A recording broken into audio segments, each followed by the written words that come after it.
Hello, everyone, and welcome back to another episode of Meet Me at the Spot. I'm your host, Holly, and today is a really special episode because this isn't just any episode, it's the season 3 finale. Over the past season, there have been some incredible conversations, guests who shared powerful stories, and we worked to create a space for learning, unlearning, and growing together around reproductive justice and all the intersections that make it so deeply personal, political, and urgent. Today, I would like to reflect on what we've accomplished this season, look ahead to season 4, where some big changes are coming, and of course, ground ourselves in what's happening in the world right now and why our fight for reproductive justice and social justice has never been more important. So, let's dive in. First, I want to say a huge thank you to every guest who came to the podcast this season and every listener who tuned in. Season 3 was full of highlights, and I'm so proud of what we have built together. This past season, I had the pleasure of chatting with 13 unique guests who shared their knowledge and life experiences on topics such as reproductive health advocacy and education, living in the US as a trans man, around therapy, religious leadership, living with HSV, working as an abortion doula, parenting, prioritizing sexual pleasure, mental health, kink, gender bias in the medical field, and the politics of it all. To put your experiences and stories out into the world requires a great deal of courage, and I am beyond grateful to have been given the opportunity to have a platform to share those stories. Season 3 was also really special because I celebrated 100 episodes. When I started this podcast back in 2023, I honestly wasn't sure what it would become. I just knew I wanted to create a space for real conversations about reproductive justice, the messy, the joyful, the urgent, and the deeply personal. Fast forward to today, and I've hit triple digits. That's over 100 episodes filled with stories and strategies, laughter, learning, and moments of truth that I'll carry forever. This milestone isn't just about me.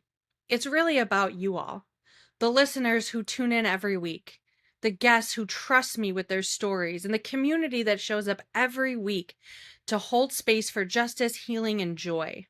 If you have not gotten a chance to listen to the 100th episode, I'm going to link the YouTube video in the show notes. And if you're watching this on YouTube right now, I will link that video in the notes as well here. So I want to say a big cheers to 100. Cheers to the voices that got us here. Cheers to the next 100, where we'll keep pushing for a world where reproductive justice isn't just an idea, but it's a reality. Every episode this season has reminded me that reproductive justice isn't siloed. It's about healthcare, but it's also about racial justice, disability justice, economic justice, immigration, gender freedom. It's all interconnected. Hearing your feedback, your DMs, your shares, your comments, it's proof that the work we're doing here matters. Now, let's talk about what's next. Season 4 is going to look a little different in a good way. I can't spill all the tea just yet, but in the next few weeks, you will see little changes and little announcements coming out here and there. So make sure you're following me on Instagram and on Threads, and I will share little by little all of the big changes leading up to season 4. Here's what I can tell you. This space is going to be leveling up. So some things you can expect, some deeper dives into some of the toughest, most urgent topics in reproductive justice right now. Even more guest voices, including activists, educators, and community members who are on the front lines. And some brand new ways for you, the listeners, to engage with the show beyond just listening each week. And as you notice, there is a video version of this week's episode. And that is because I am going to be moving to a video format. And so there will be audio and video every week of me and my guests. That's just a little taste of the big changes that are coming for this next season and beyond. So, as you can tell, I'm really excited for what's about to come, and trust me, you're not going to want to miss it. So, again, make sure you're following on social media. Make sure you follow the podcast on YouTube and everywhere else that you get podcasts. Of course, we can't end this season, though, without grounding ourselves in what is happening right now and why our voices are more necessary than ever. Even in places known as access states, reproductive justice is not guaranteed. We're seeing in New York, many immigrant and Spanish speaking communities still lacking awareness of abortion availability and crisis pregnancy centers outnumbering real providers. Funding exists, but without this lasting infrastructure or outreach, the promise of justice will continue to fall short. In Michigan, we are seeing candidate Jocelyn Benson turning her grief into policy. So after sharing about her own miscarriage, she is prioritizing mobile clinics and rural healthcare access because legal rights mean nothing if clinics aren't there to deliver care.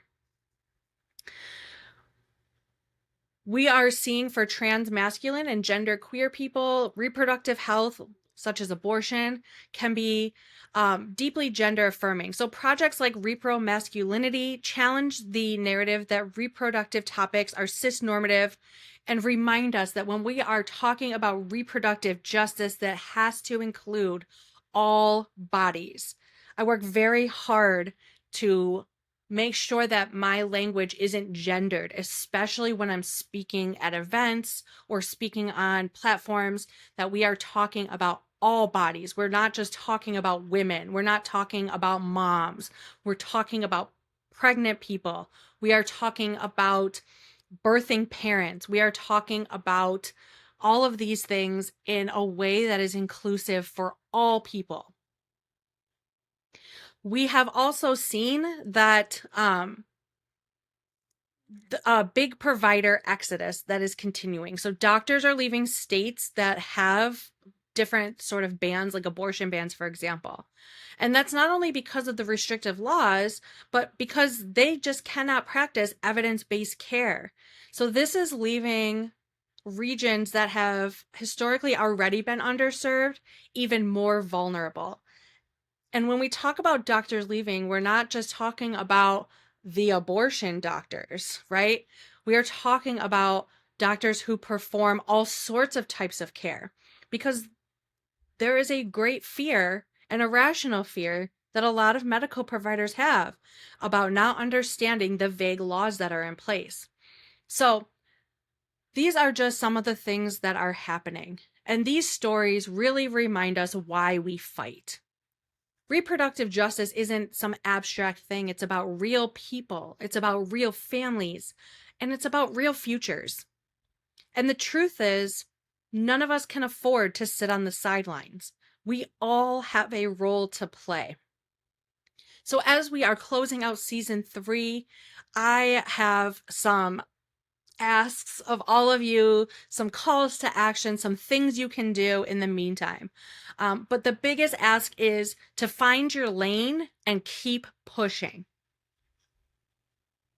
The biggest way you can do this is to stay informed, signing petitions, engaging with elected officials, supporting efforts that protect access to reproductive care, building community. So hosting listening sessions, sharing what you learn, talking about reproductive justice within your circles.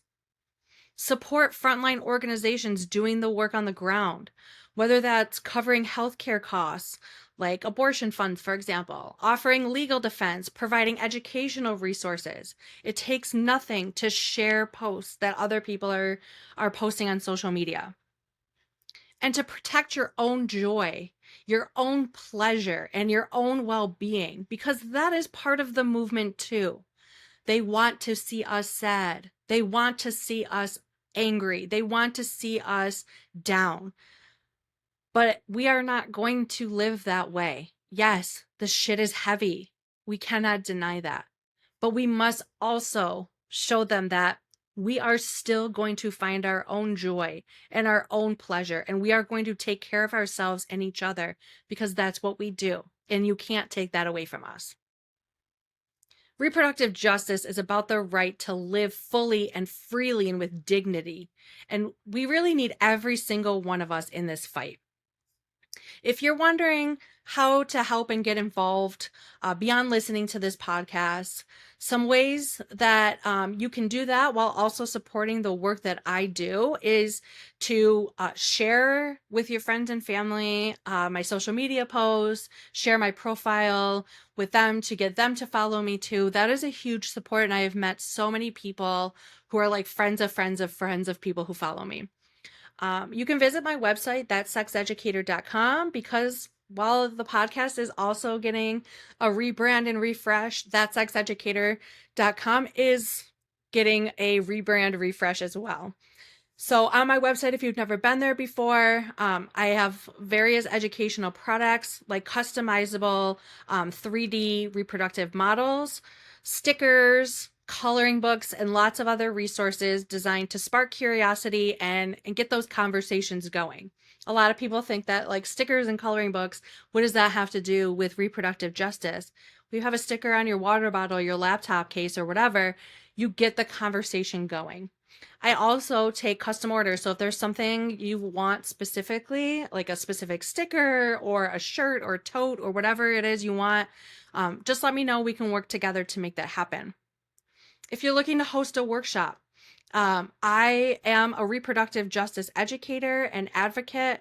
I'm more than happy to talk to a group that you are a part of, whether it's virtual, in person, we can talk about all of those things. I would love to help with that. I also offer public speaking, curriculum design, consulting services. So again, whether you're planning a workshop, a conference, or some community training, please reach out to me. I love to work within your budget. I don't put my prices online, and that's only because everything I do is customizable to what your budget is, what you're looking for, and what I can offer. So I want to really bring reproductive justice centered education to your space. Every workshop hosted, product purchase, or booking that you do with me fuels this podcast, grows our reach, and supports the work ahead. So as this chapter closes, know this: the struggles we face are real, but so is our power. Again, thank you. Thank you for listening, showing up, pushing forward, and believing in a future where reproductive justice isn't just a dream, but it is a reality. Season 3 is over and season 4 is on its way. So until then, keep fighting, keep loving, keep finding your spot in this moment. And I'll see you in season 4. Bye.